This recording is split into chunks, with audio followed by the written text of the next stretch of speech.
Bíblicas en el libro de San Juan capítulo 7, 37, 39.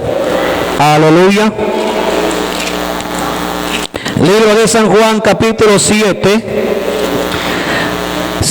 37.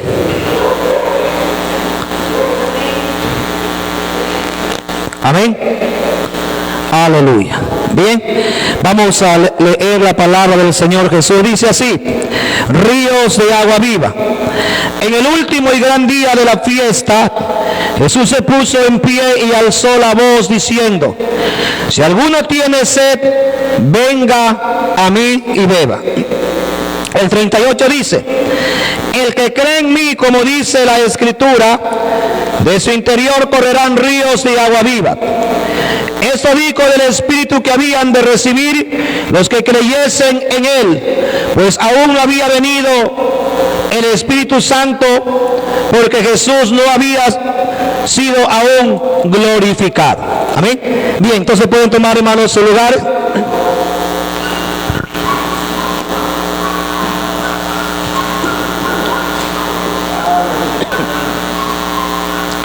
Encontramos en esta mañana a Jesús que está diciendo en el último y gran día de la fiesta. Bien, entonces cuando dice en el último y gran día de la fiesta, entonces el tema es fuente inagotable, ¿no? Fuente inagotable. ¿Quién es la fuente inagotable? Jesús es fuente inagotable de vida eterna. Amén. Entonces sin Él nosotros no podemos encontrar absolutamente nada, ni podemos hacer nada. Porque la Biblia dice: separados de mí, nada podéis hacer. Entonces, ¿qué es una fuente? Entonces una fuente es un líquido que nosotros conocemos como agua, que siempre está ¿qué? Está fluyendo, siempre está fluyendo. Puede ser hasta si usted por ejemplo pone una fuente artificial, si apaga el motor, ¿qué pasa? Si usted tiene una fuente artificial quiere decir algo que no es natural, ¿no es cierto? Algo que se produce a través de electricidad o a través del movimiento de algo. Imaginémonos que esa fuentecita, por ejemplo, cuando usted va al parque, a cualquier parque, usted ve que en las noches mayormente el agua sale para arriba con lucecitas. ¿Por qué cree usted que el agua sale? Por la presión de ¿qué es? Por la presión de la energía. Cuando apaga la energía, ¿qué pasa? Aunque exista la fuente o el aparato, no hay agua, ¿no es cierto? Entonces la fuente es ese líquido que está siempre está fluyendo a través de algún mecanismo.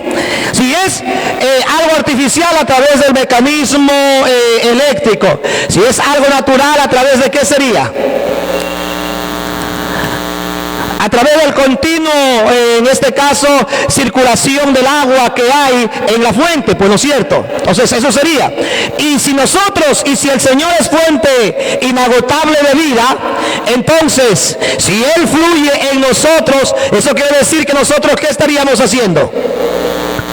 Estaríamos fluyendo de la misma manera, ¿no es cierto? Entonces, ¿cuál sería el motor que permite que el agua de vida fluya en nosotros?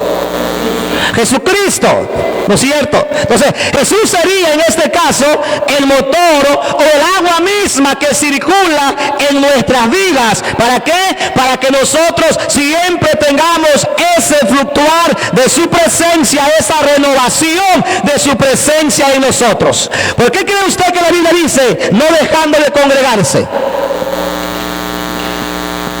Porque si la fuente no está en continuo movimiento, ¿qué ocurre? Entonces el agua posiblemente se va a estancar, se va a dañar, o el agua se va a secar. Entonces la Biblia dice no dejando de congregarse. ¿Por qué? Porque el Señor nos ve a nosotros como una fuente, ¿no es cierto? Nos ve más o menos como una fuente que siempre debemos estar ¿qué? Fluyendo. Y si la Biblia dice no dejando de congregarse, ¿qué es lo que estaría diciendo? Porque recuerde que la Biblia dice: ¿en dónde envía Jehová bendición y vida eterna? Ajá, ¿no es cierto? Entonces, en la casa de Él envía ¿qué? Bendición y vida eterna. Si Él envía salvación y vida eterna, ¿tendrá coherencia el versículo que dice no dejando de congregarse? Por supuesto, pues. Por supuesto que sí. Porque ¿qué es lo que dice? Si aquí envía salvación y vida eterna, entonces quiere decir que esta es ¿qué? La casa de Dios. ¿No es cierto? Entonces, si esta es la casa de Dios, ¿qué es lo que está diciendo el Señor? Acudan ¿a dónde? Acudan a su casa. ¿Para qué? Para que reciban, ¿no es cierto?, la bendición. Eso quiere decir para que el agua no deje de fluir. Para que el agua no deje de fluir. ¿Por qué? Imaginémonos que una persona, por alguna razón, motivo, circunstancia, lo que sea, viene a la casa de Dios y se aleja, por decir así, una semana. Quiere decir que está dejando de fluir. 2 semanas, ¿qué pasa?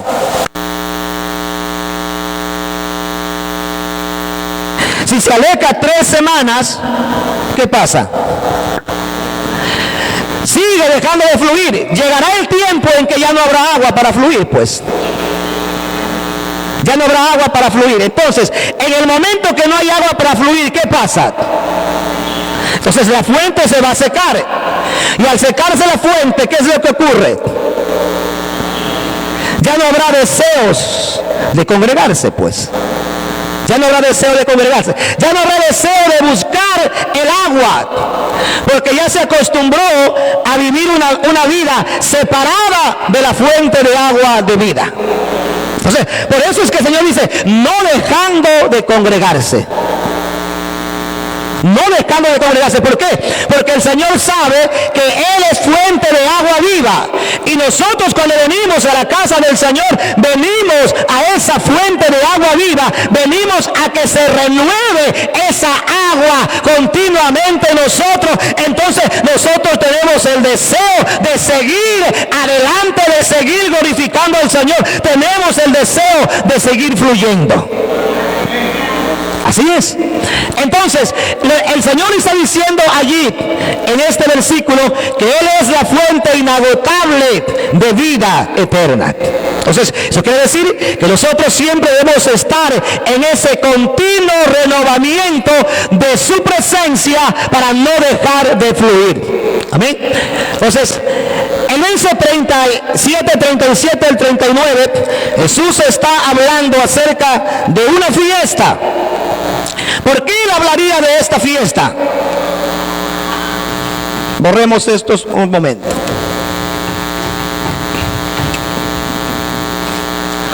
Los israelitas, ellos tienen 7 días de fiesta. Ellos tienen 7 días de fiesta. Cada día es una fiesta. Eso quiere decir que ese día ellos lo guardan. Guardan el primer día, guardan el segundo día, guardan el tercer día, guardan el cuarto día, guardan el séptimo día. ¿Por qué? Porque esto es algo solemne para ellos. Cuando hablo de fiesta, estoy hablando de congregarse. O sea que ellos vienen y se reúnen el primer día, porque para ellos es un día de fiesta, pero ellos vienen a guardar ese día. Y durante ese día ellos están en comunión con Dios. Terminan los 7 días, entonces en esos 7 días, ya ahí sí ya es como una fiesta general. Ya viene a ser como una fiesta general de los 7 días que ellos guardaron. Por eso, como se estaba terminando el último día de la fiesta, Jesús se puso de pie y le dijo a ellos, bueno, la tradición nuestra es que guardemos esos 7 días. Pero guardamos los 7 días, nos vamos, regresamos el próximo año nuevamente a los 7 días más y así estamos. Pero él dijo, antes de que se vaya, dijo, en el último y gran día de la fiesta, fue lo que él dijo ese mensaje. ¿Qué ¿qué fue lo que él dijo en el último y gran día de la fiesta? Él dijo, a ver, señores, hemos tenido toda esta fiesta, pero algo quiero decirles entonces, ¿no es cierto? ¿Qué dice el versículo? Si alguno tiene sed, ¿no es cierto? Si alguno tiene ¿qué? Si alguno tiene sed, venga ¿a dónde? Venga a mí. Él le dijo, venga a la fiesta. ¿El que dijo? Vengan a mí. ¿Por qué él diría vengan a mí si la fiesta son fiestas que se estaban allí guardando? ¿Y por qué él dijo vengan a mí?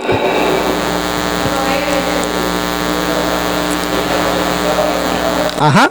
Entonces, porque en él hay vida eterna. O sea, todo lo que nosotros hacemos, todo lo que nosotros realizamos durante todo el tiempo de nuestra vida en esta tierra, haciendo los cultos y todo eso gira alrededor de ¿quién? Alrededor de Jesús. Eso quiere decir que todo lo que nosotros hacemos, todo tiene que ver con una mira hacia ¿quién? Hacia Jesús.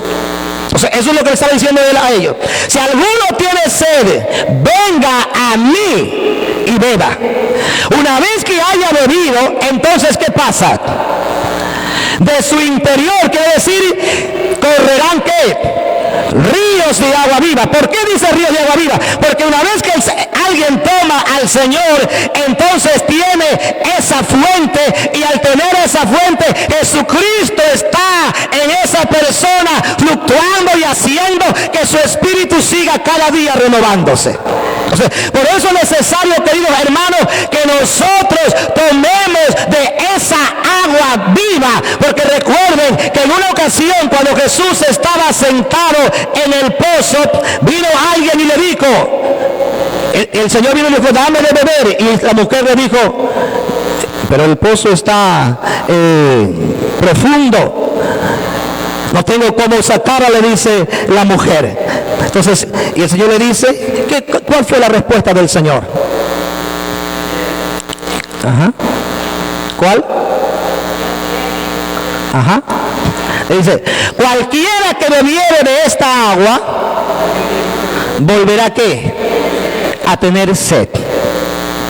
Cualquiera que tomare de esta agua, volverá a tener sed.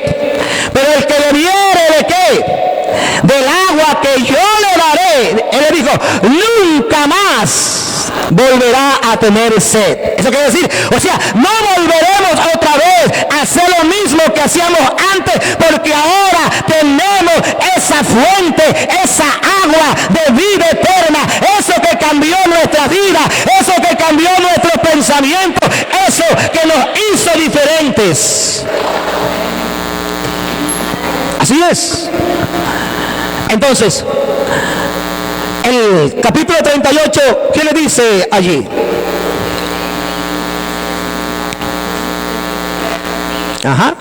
El que cree en mí, el que cree en mí, el versículo 38, ¿no?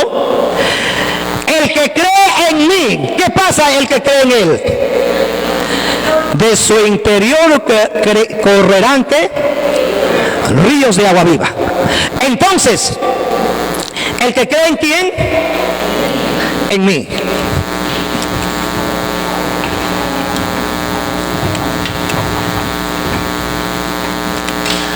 El Señor nos dice, el que cree en algo, Él dice, el que cree en mí. En mí. O sea, Él no está diciendo el que cree en quién. En el Padre. El que cree en quién. En el Hijo. El que cree en quién. No, Él dice el que cree en mí. ¿Y a quién se está refiriendo cuando dijo el que cree en mí? ¿A quién se refería? A Él, pues. A Él. Porque Él está conversando, dice el que cree en mí. Entonces, en ese momento Él aprovecha y dice el que cree en mí. Está hablando de Él. ¿De quién? De Jesús. ¿Por qué Jesús en este momento no aprovechó y le dijo el que cree en quién? En el Padre, en el Hijo y en el Espíritu Santo. ¿Por qué no le dijo el que cree en Él?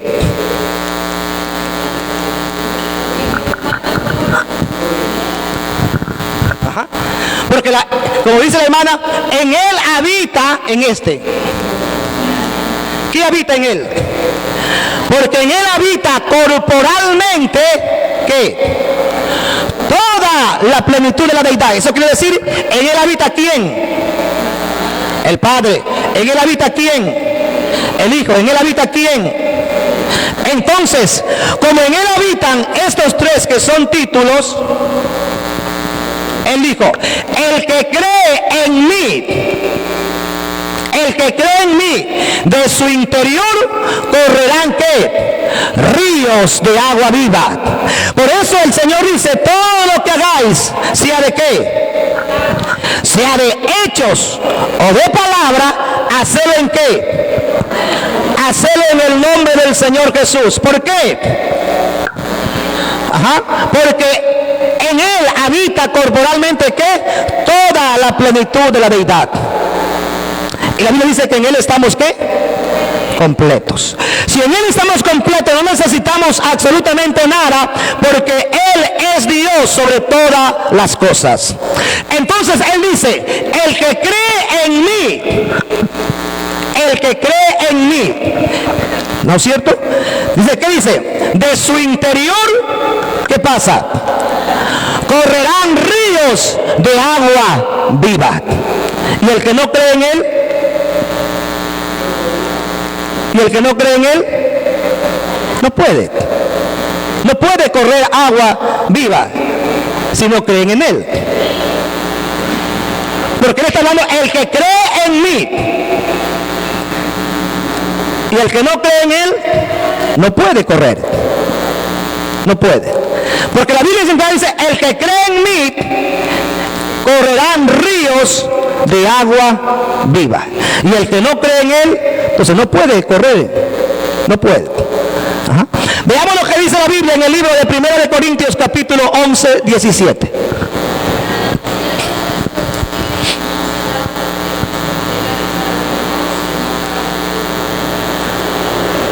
Primera de Corintios, ¿cuánto? 11, 17. Yo tengo aquí, o entonces ha de ser segunda, porque nadie puede poner otro fundamento. Entonces, segunda de Corintios, déjeme ver.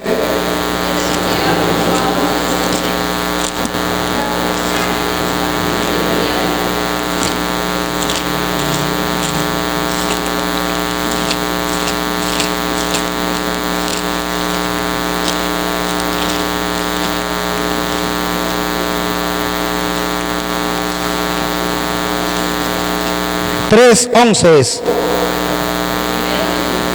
Primera, ¿dónde está?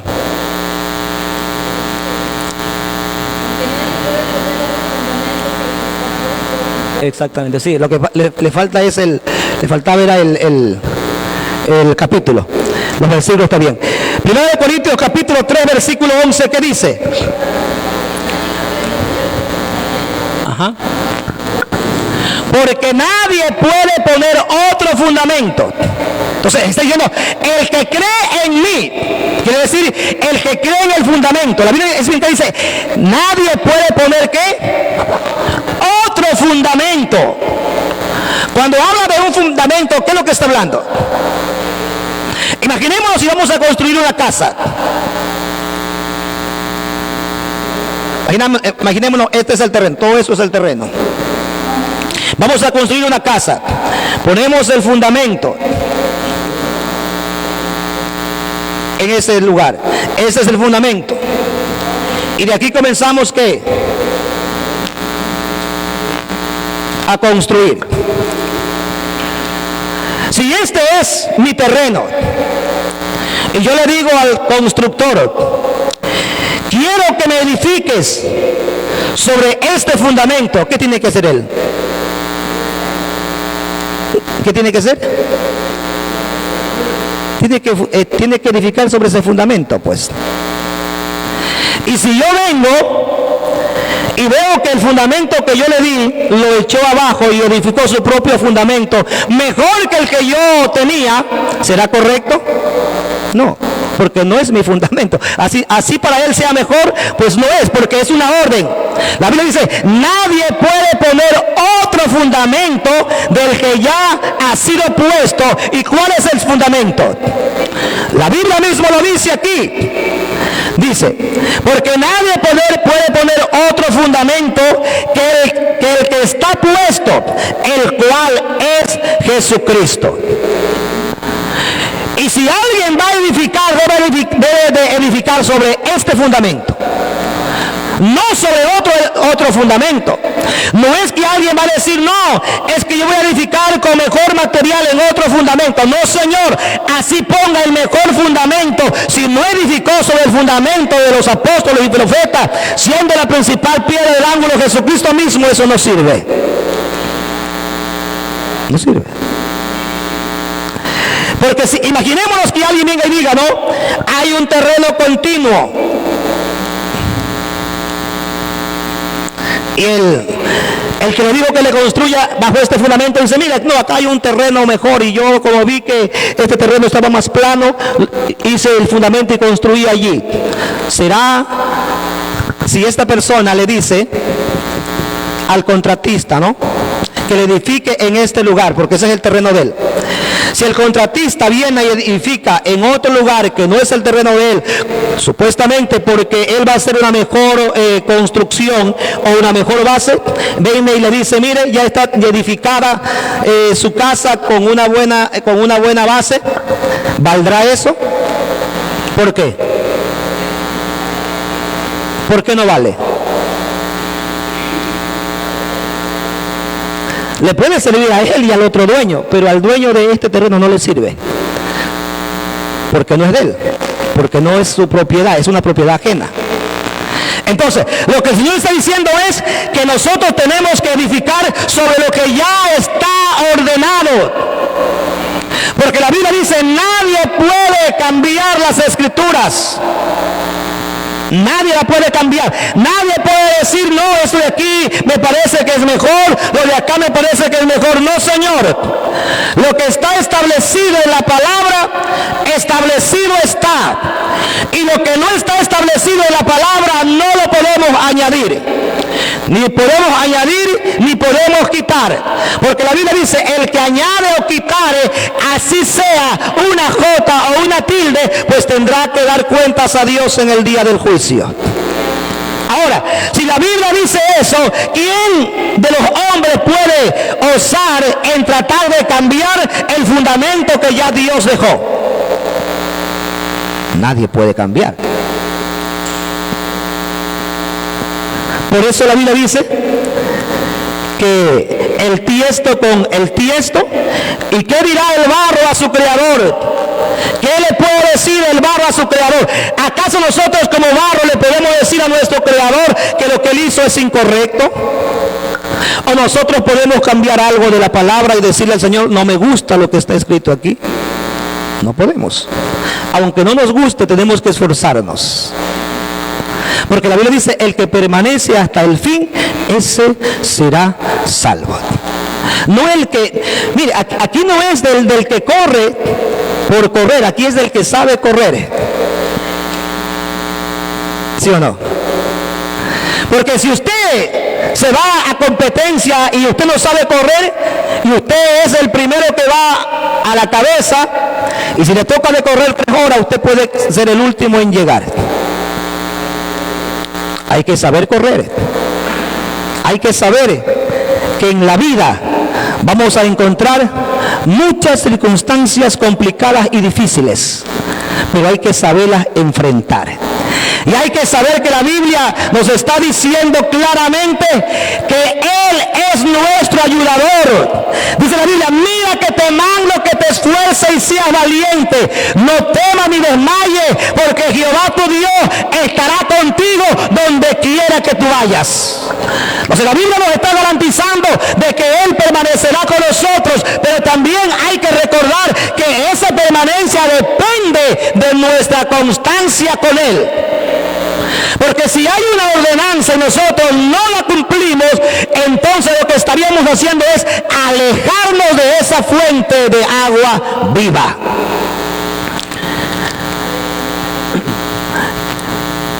Y sobre eso hay que saber qué edificamos. Dice, porque nadie puede poner otro fundamento del que ya ha sido puesto, el cual es Jesucristo.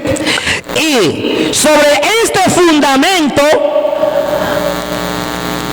dice, y si sobre este fundamento alguno edificare, escuche, oro, plata, piedras preciosas, madera, heno, hojas, la obra de cada uno se hará manifiesta, porque el día declarará, pues por el fuego será revelada, y la obra que cada uno, cual sea, el fuego la probará.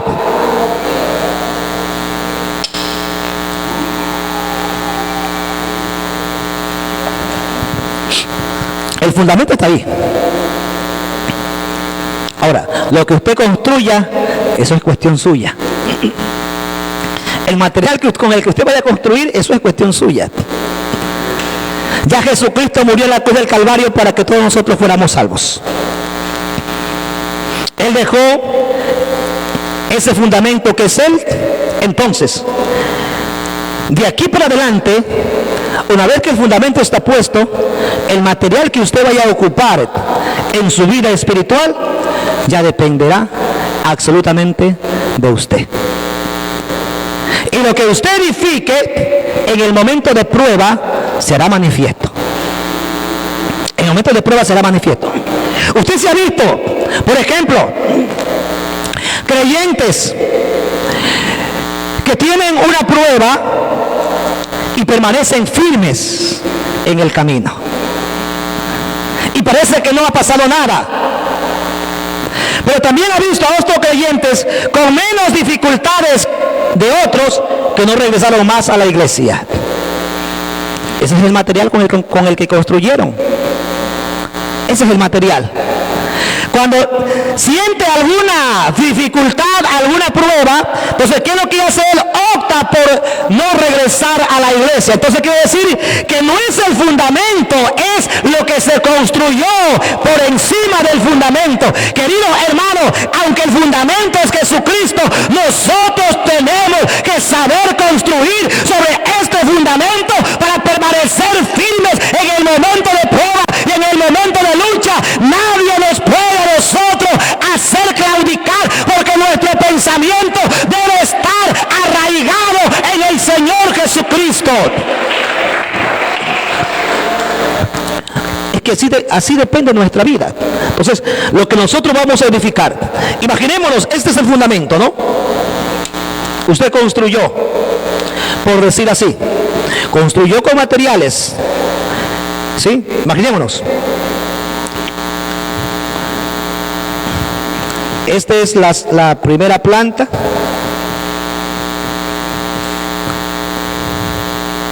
Imaginémonos. Este es el hierro. Y por decir así, si una casa de 3 pisos, el hierro debe ser, por decir, no estoy seguro, de 18. Y usted construye de 15. Las varillas, si los estribos deben ser de 10, usted construye de 6. Cuando haya un movimiento de tierra, ¿qué va a pasar? ¿Cuál de las dos construcciones permanecerá sin daños? Ajá. Quiere decir que si esta de 18 es el material correcto y usted le puso 15, cuando haya un terremoto, ¿qué pasará? La de 18 puede permanecer. La 15, aunque no caiga, pero puede tener muchas fracturas y puede que ya no sirva. ¿Será la culpa de la base? No. La culpa es del material que utilizaron por encima de la base.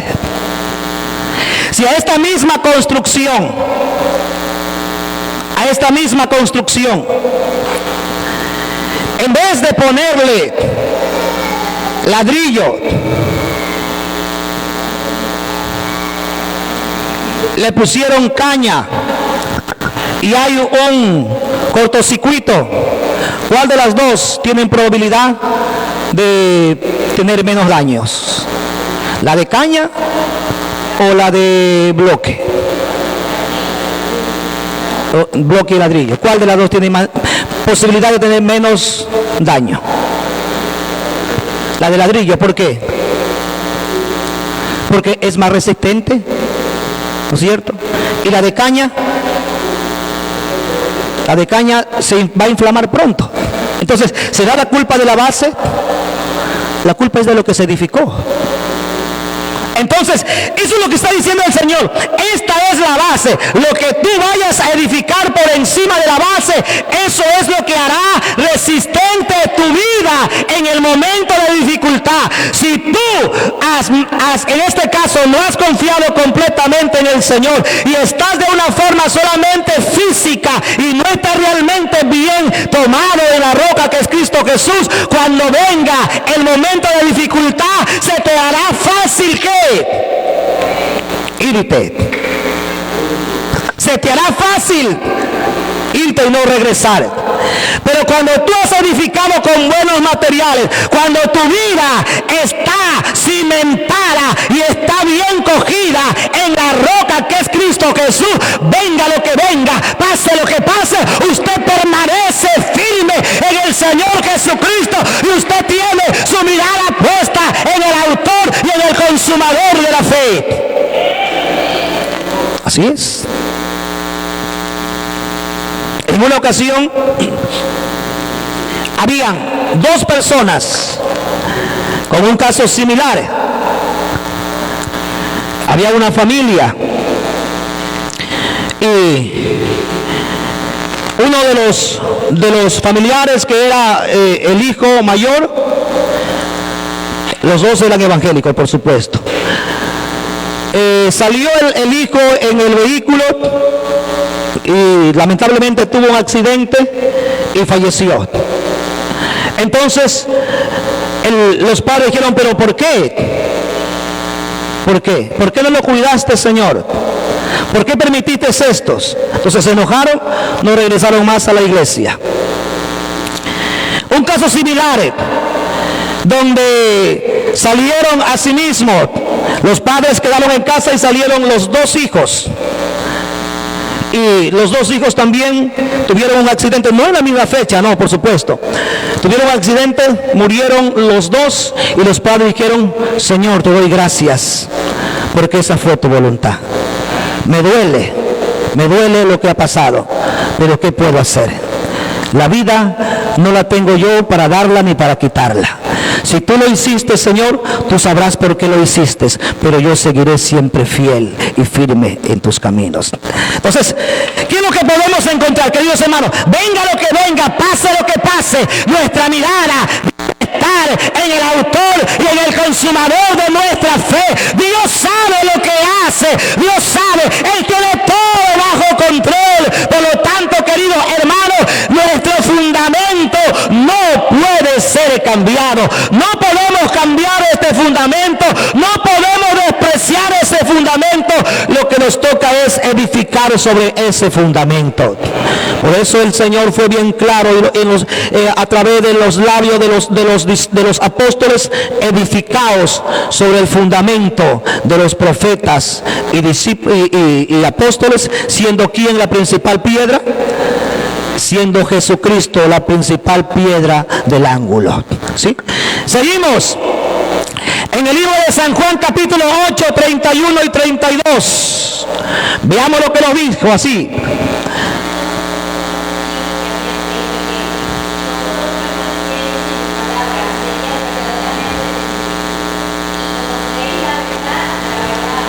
Ajá. La Biblia es bien clara. En el verso que leímos, el 38 del libro de San Juan, dice: el que cree ¿en qué? En mí. En el último gran día de la fiesta, él se puso de pie y le dijo: mire, el que cree en mí, el que cree en mí. ¿Por qué? Porque él es Dios sobre todas las cosas, el que cree en mí. Y el verso entonces que leyó nuestra hermana dice así: dijo entonces Jesús a los judíos, porque estaba hablándole a ellos, que habían creído en él, porque habían otros que no creían en él. Y dijo entonces Jesús a los judíos que habían creído en él: si vosotros permaneceréis en mi palabra, si vosotros permaneceréis, él no está diciendo en nuestra palabra, sino en qué. Él dice en mi palabra. Él nunca dijo el que creyere en nuestras palabras. Él dice el que creyere en qué, en mi palabra. El que creyere en mi palabra. Ajá. Entonces la Biblia es bien clara. El que cree en su palabra, ¿qué será? Verdaderamente libre. Y el que no cree en sus palabras, o el que no cree en él, ¿será libre? No puede ser libre. No puede. Porque claramente lo está diciendo, el que cree en mi palabra. Dijo entonces Jesús a los judíos que habían creído en él: si vosotros permaneceréis en mi palabra. Si es que permaneces, y si en algún momento nosotros llegásemos a dejar de permanecer en su palabra, volvemos otra vez a ¿qué? A esclavitud, pues. Volveríamos otra vez a ser esclavos. Entonces la Biblia es bien clara, dice: el que permaneciere en mi palabra, seréis, ya hablándole a ellos, seréis verdaderamente mis discípulos. O sea, el Señor está diciendo allí, mire,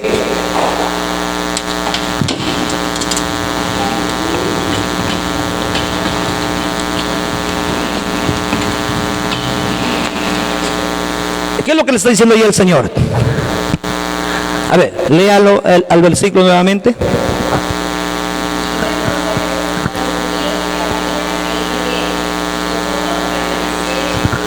Ajá. Sí, un ratito. Si permaneceres, quiere decir permanecer, ¿no?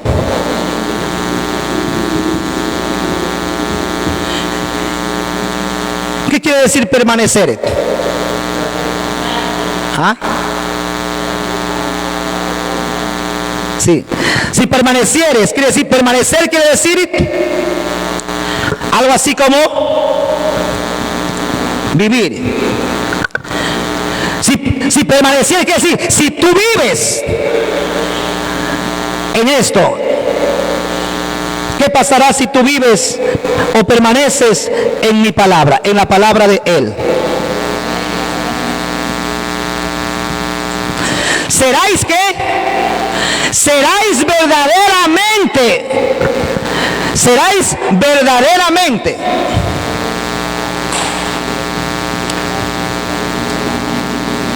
Serás verdaderamente. Cuando usted dice a alguien verdaderamente, ¿qué le está diciendo? Ahora, imaginémonos, por decir así, que encontramos a una persona. Encontramos una persona. Y de pronto, este es, y acá encontramos a otro. Y este viene y le dice a él: oiga, yo soy su tío, yo soy su sobrino. Él le dice a él: yo soy su sobrino. ¿Creerá usted que él es su sobrino? Usted no lo conoce. ¿Creerá que es su sobrino?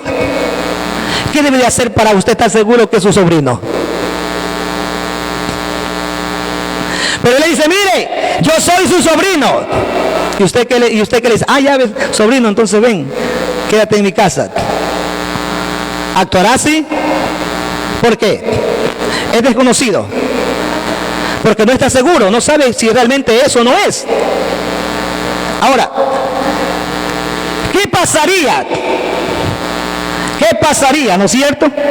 Si de pronto, no sé, viene otra persona, o él mismo viene y le dice: mire, si usted no cree que yo soy su sobrino, mire, yo tengo aquí algo de su hermano. qué sé yo, cogió algo, tiene algo, por decir así, no sé, un poco de cabello, por decir así. Eso me entregó mi mamá, para que el día que lo encuentre a alguno de los familiares del que era mi papá, digamos que el papá ya no existe, murió, pero tengo el cabello. Quisiéramos salir de duda, vamos a un laboratorio y hagamos un ADN para ver si es que soy o no soy su sobrino. Si no soy su sobrino, usted podrá demandarme porque estoy queriéndole embaucar a usted. Pero si yo soy su sobrino, usted me reconocerá como su sobrino y usted será mi tío. Ahora, si van a un laboratorio, por decir así, y llevan el cabello del que era su papá, y sale que en el ADN que la persona que no está presente por el ADN es el padre de esta persona, ¿qué dirá entonces el tío? ¿Cuál podría ser su expresión? Ajá. Entonces dice, verdaderamente ahora sí estoy seguro que tú eres mi sobrino. ¿Por qué? Porque había una duda, pues. Era una verdad, pero una verdad a media hasta que no sea realmente comprobado. Entonces, ¿qué es lo que Jesús le está diciendo ahí a ellos en ese versículo? Conoceréis mi palabra. ¿Y qué? Y si permanecieres en él, seréis ¿qué? Verdaderamente libres. ¿Por qué? Porque la gente pudo estar siendo libre a media, con algo desconocido, aunque era verdad. Pero el Señor vino ¿para qué? Para darnos conocimiento de esta verdad, y que esta verdad estaba entre nosotros, que es el Señor Jesucristo. Entonces la gente conocía la verdad, pero la conocía a media, porque Jesús todavía no había venido en cuerpo todavía. Entonces conocería, sabían que venía el Mesías, ellos sabían eso, pero ¿cuándo conocerían realmente la verdad? ¿Cuándo? Cuando el Mesías llegó, pues. Mientras el Mesías no llegaba, ellos conocían, pero conocían a media, y no había una seguridad. Pero en el momento que ya nació el Mesías, entonces por eso él le dijo, conoceréis la verdad. En otras palabras está diciendo, mira, yo soy la verdad, yo soy el camino y yo soy la vida. Entonces digo, conoceréis la verdad y la verdad os hará libres. Entonces digo, conoceréis la verdad si permanecieres en ella. Entonces seréis verdaderamente libres. O sea, que si alguien no permanece en esa palabra y solamente está, por decir así, imaginémonos,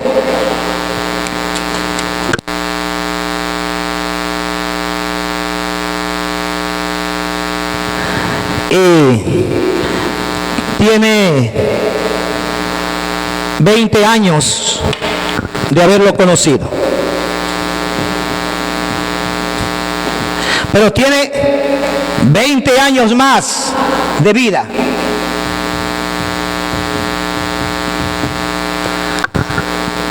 Tiene 20 años de haberlo conocido y tiene 20 años más de vida, y a los 30 años desconoció a Jesús o se apartó del Señor. Los 30 años de haber conocido al Señor le servirán. ¿Qué no le sirven? Es como que nunca conoció a Dios. Es como que nunca lo conoció. ¿Por qué? Porque el Señor no hace cuenta los años que lo conocieron. El Señor, porque recordemos que la Biblia dice que para Él un día es como que, como 1000 años y 1000 años como un día. O sea, para Él no existe el tiempo, para Él solamente existe el presente. Por eso, queridos hermanos, si nosotros conocimos al Señor, tenemos que todos los días ser fieles a Él, porque para Él existe un eterno presente. Para Para nosotros existe el pasado, para nosotros existe el presente y para nosotros existe el futuro. Entonces, pero para Dios no existe eso porque Él es eterno. Entonces, lo que Dios mira es el presente, el hoy. Hoy, en este momento Él nos está viendo. Y lo que nosotros somos hoy es lo que Él acepta. Lo que vamos a hacer mañana no lo acepta porque todavía no llega. Lo que pasó ayer no lo acepta porque ya pasó. Él acepta lo que nosotros estamos haciendo hoy. Hoy que estamos respirando, hoy que estamos aquí, Dios lo está aceptando, Dios lo está viendo y se complace de lo que usted está realizando en este día, en este momento y en esta hora. Entonces, la Biblia es bien clara y está diciendo, ¿no es cierto?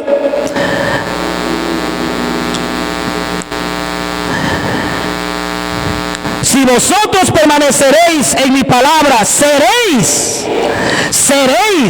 ¿qué? Seréis verdaderamente mis discípulos. Y si no permanecemos en esta palabra, que es el fundamento, no somos sus discípulos. No podemos ser sus discípulos, porque la Biblia dice, el que permanece en su palabra, seréis verdaderamente mis discípulos. Y sigue en la lectura y dice, y conoceréis la verdad, y la verdad os hará libres. Pero no libres para pecar, porque de pronto mucha gente puede decir, bueno, soy libre, y en su libertad quiere convertirlo en libertinaje. No, libertad es para dejar de hacer lo que antes hacíamos y para hacer lo que ahora nosotros somos en una nueva vida, para acercarnos más a Dios y para vivir en comunión con Dios. A esa libertad nos ha llamado el Señor, a la libertad de la comunión con Él, a la libertad de acercarnos más a Él, de estar más cerca de Él, de tener más convivencia con Él, de tenerlo más cerca a Él. De esa libertad nos está hablando la Biblia. Leemos lo que dice San Juan capítulo 1, versículo 1 al 4. El que cree en mí, no se olvide, ¿no?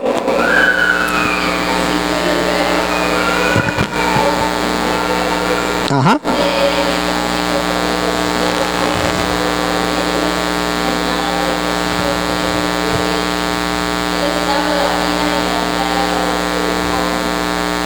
Sí. Entonces, mire, ¿por qué hay que creer en Él?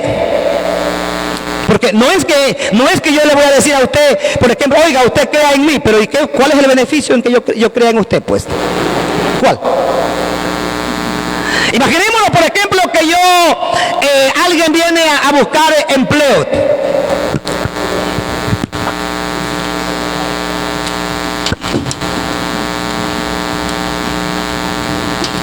Imaginémonos que alguien viene a buscar empleo. Hay dos empresas, ¿no? Esta y esta. Y en esta empresa hay, por decir así, ¿no? Seguro, vacaciones, se las pagan, por supuesto. Bonos, por decir así, ¿no? Bonos en esa empresa.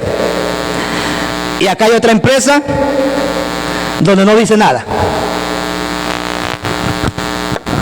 Y usted trae y va a buscar empleo, y usted sabe que en esta empresa ya está ahí todos los requerimientos, en este caso todos los beneficios suyos. Y en esta empresa no dice nada. Y yo soy dueño de esta empresa y le digo a usted, mire, trabaje conmigo. ¿Usted va a trabajar conmigo? ¿Por qué? ¿Por qué no? Y si yo le digo, oiga, trabaje conmigo, confíe en mí, trabaje conmigo. Y si usted hace el contrato y no preguntó en qué consiste el trabajo o cuáles son los beneficios, ¿de quién es la culpa? ¿Mía o de usted? ¿De quién es la culpa? ¿Ah? La culpa es del trabajador. La culpa es del trabajador. Porque había otra opción. El hecho que yo le diga, venga y trabaje conmigo, no quiere decir que yo tenga la verdad o que yo vaya a darle más de lo que usted va a tener en el otro lugar. Es el deber suyo saber cuáles son los beneficios, pues. Entonces, si el Señor le dice en este caso, cree en mí, ¿cuáles son los beneficios para creer en Él? ¿Ah? ¿Cuáles son los beneficios para creer en Él? ¿Por qué tengo que creer en Él? ¿Por qué? Entonces, tenemos que creer en Él porque mire lo que dice la Biblia.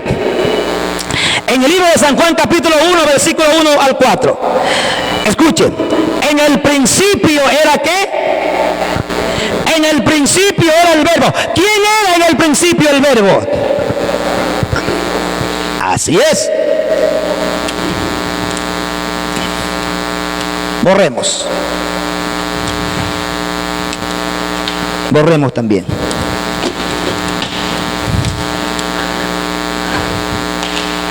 En el principio estamos hablando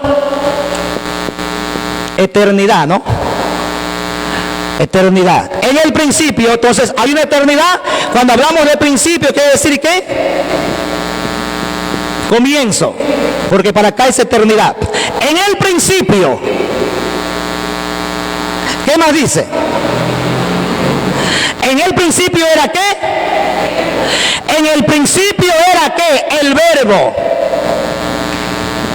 El verbo, ¿no es cierto? ¿Qué más? En el principio era el verbo. ¿Y el verbo era con quién? ¿Y el verbo era con quién? Con Dios. ¿Y el verbo quién era? ¿Y el verbo era quién? Era Dios. Dice, en el principio era el verbo. En el principio, en la eternidad, cuando comenzó. En el principio era el verbo. ¿Y el verbo era qué?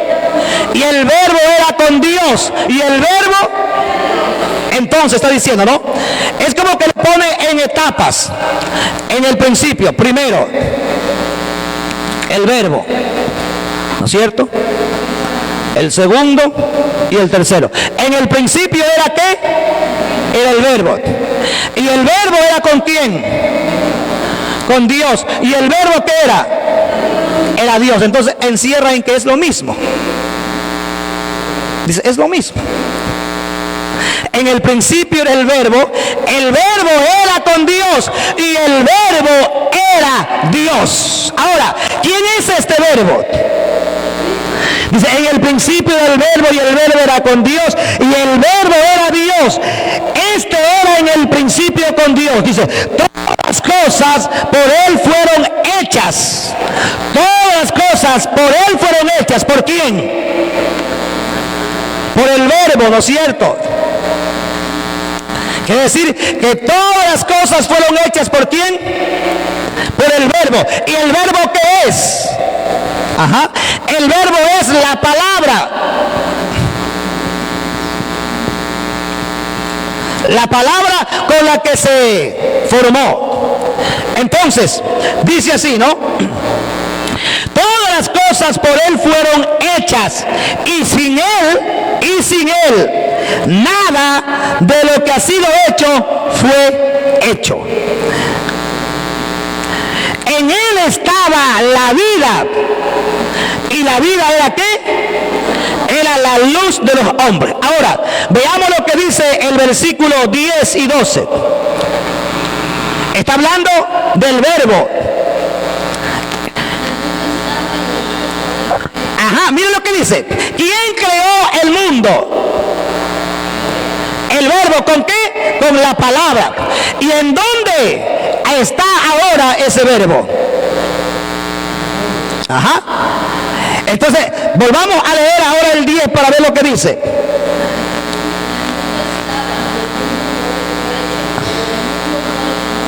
Ajá.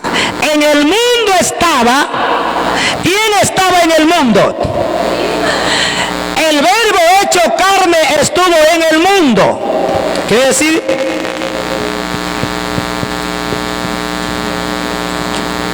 Jesús, que es el verbo hecho carne, estaba en el mundo. Y Y el mundo, ¿por quién fue hecho? Por Él. Y el mundo no lo conoció. Por eso que lo crucificaron. Entonces, seguimos lo que dice. En el mundo estaba y el mundo por Él fue hecho, pero el mundo no le conoció. A los suyos vino y los suyos no le recibieron. Mas a todos los que lo recibieron, a los que creen en qué, a los que creen en su nombre, no dice en sus nombres, al que cree en su nombre, ¿qué les dio la potestad? Les dio la potestad de ser hechos hijos de ¿quién? De Dios.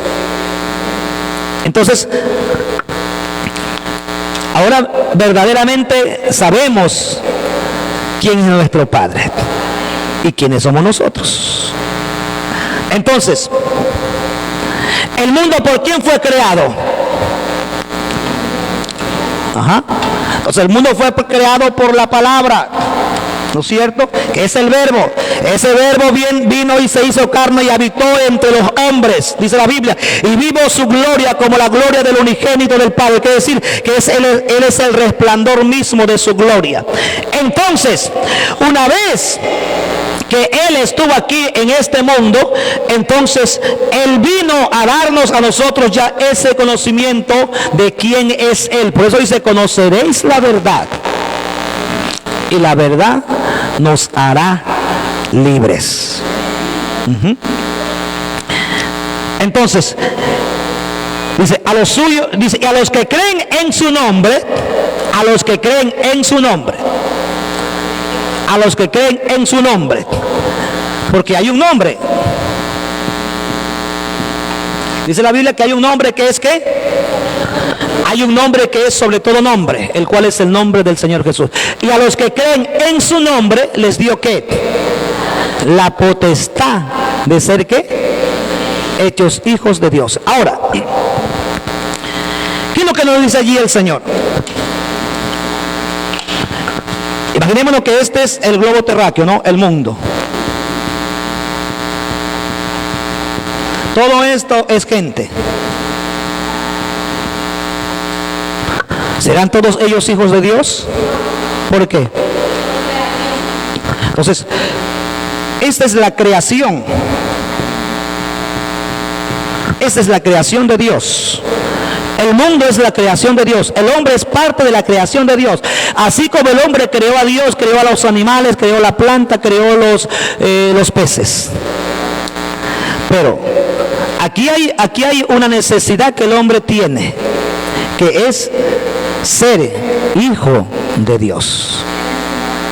Ahora, si de entre toda esta creación alguien no toma ese nombre y no acepta ese nombre, que es el nombre del Señor Jesucristo, entonces no puede ser su hijo.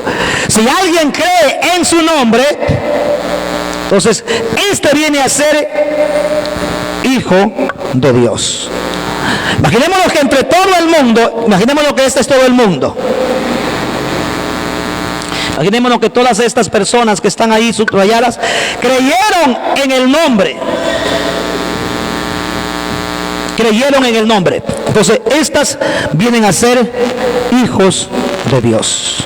Los otros que vienen a ser creación de Dios. Ahora, si nos vamos al plano humano, ¿no es cierto? Si en Barbones hay, imaginémonos, 10,000 personas, y hay entre las 10,000 personas hay una persona que tiene su apellido. Voy a poner cualquier apellido, ¿no? Voy a poner así nada más. Ya, que ese es el apellido de esta persona. Y esta persona tiene entre todos los 10,000 un hijo. ¿Cuántos recibirán, imaginémonos, herencia de él? Solo el que es el hijo. ¿Y los demás? Pero si viven en Barbones. Entonces, es algo similar. los que creen en su nombre, aunque en el mundo haya millones de personas, pero si alguien no lleva ese nombre, que es sobre todo nombre, no puede ser llamado hijo de Dios. Es creación, sí, pero no puede tener ningún beneficio cuando el Señor venga a llevar a su iglesia. No puede llevarlos a ellos porque no tienen adoptado su nombre. Nosotros somos hijos del Rey de Reyes y Señor de Señores.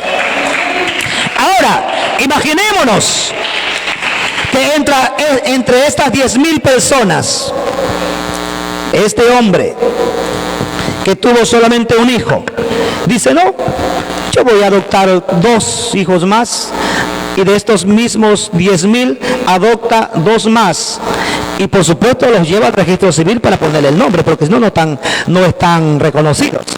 Los lleva al registro civil y dice: vea, vengo con estos 2 niños, quiero que le pongan mi nombre. En el momento de repartición, ¿a cuántos tendrá que repartirle? A 3, pues, a 3, porque los 3 llevan su nombre. Entonces es igual, si en el mundo gente se va añadiendo a ese nombre que es sobre todo nombre, entonces Dios lo reconoce como sus hijos y también ellos tendrán herencia juntamente con Él en el cielo. Por eso, queridos hermanos, hay que permanecer en este nombre que es sobre todo nombre, porque es el único nombre que tiene poder. Seguimos. En el libro, vamos a ver ahora, ¿por qué los hombres no recibieron el Espíritu Santo en tiempos de Jesús?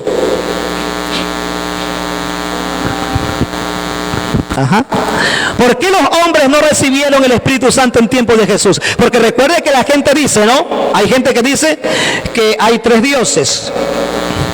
Algunos, nosotros creemos en un solo Dios.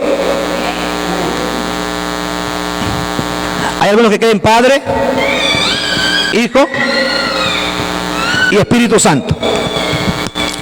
Si estos 3 son dioses, cuando el Hijo estuvo en la tierra, ¿por qué el Espíritu Santo no se pudo manifestar? Pues entonces, ¿no es cierto?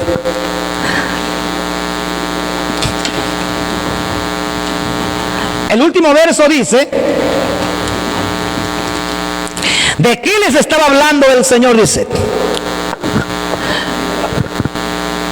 en el verso que leímos, en el 39. ¿Alguien tiene? ¿Qué dice? El verso de San Juan 3, 7, 39. En el último gran día de la fiesta, dice, él se puso de pie.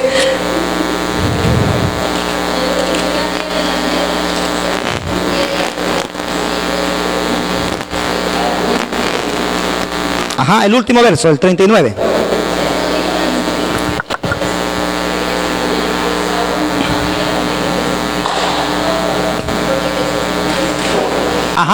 Entonces, si existieran 3 dioses, la gente que estaba en el tiempo de Jesús podía recibir el Espíritu Santo. ¿Sí o no? ¿Podía o no podía recibir el Espíritu Santo si hubieran 3 dioses? Si hay 3 dioses, ¿no es cierto? 1, 2 y 3. Si hay 3 dioses, porque la Biblia dice que el Espíritu Santo es las arras de nuestra salvación, es necesario tenerlo. Si hay 3 dioses en el tiempo de Jesús, cuando Él vivía, cuando Jesús estuvo en la tierra, ¿por qué el Espíritu Santo no pudo en este caso llenar a la gente que estaba allí?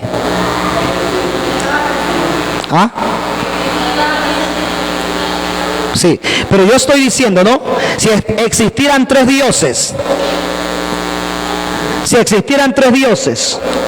¿por qué la gente o los discípulos mismos del Señor no fueron llenos del Espíritu Santo en el tiempo de Jesús? ¿Por qué?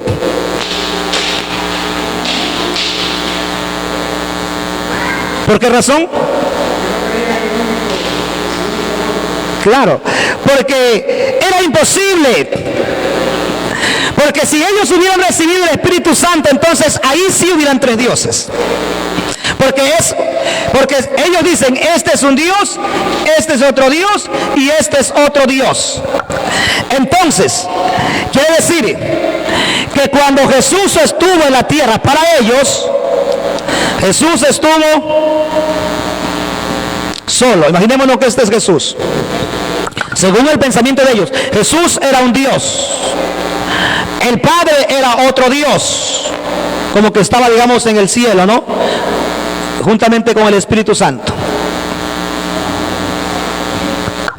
Entonces, para ellos está así. Entonces, cuando Jesús estuvo en la tierra, estaba solamente como hijos, para ellos. Entonces, si fuera eso verdad, el Espíritu Santo tenía que haber caído sobre los discípulos. Tenía que haber caído sobre los discípulos. Porque para ellos son tres dioses diferentes. Pero si el Espíritu Santo no cayó sobre los discípulos, había una razón. Que la Biblia lo está diciendo.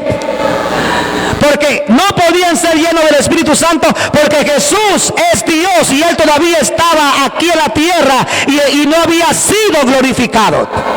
En el momento que Él es glorificado, que deja de sí en sí el cuerpo material, entonces vuelve otra vez a su gloria. Entonces ahora sí Él tiene que regresar ya como Espíritu Santo a su pueblo. Por eso Él le dijo, quedaos en Jerusalén hasta que seáis investidos del poder de lo alto. ¿Por qué? Porque mientras Él estaba en la tierra como hombre, ¿cómo iba a manifestarse el Espíritu Santo? No podía. Pero en el momento que Él se glorificó, entonces ahora sí, ya Él como Espíritu en sí que es, vendría y llenaría el corazón del hombre. Por eso dijo el Señor, no os dejaré huérfanos, yo estaré con vosotros todos los días hasta el fin de su existencia, hasta el último momento de su respiración. Hasta ese momento yo estaré con vosotros. Vamos a ponernos de pie porque el tiempo se nos ha ido. Vamos a darle gracias al Señor y recordemos, queridos hermanos, recordemos que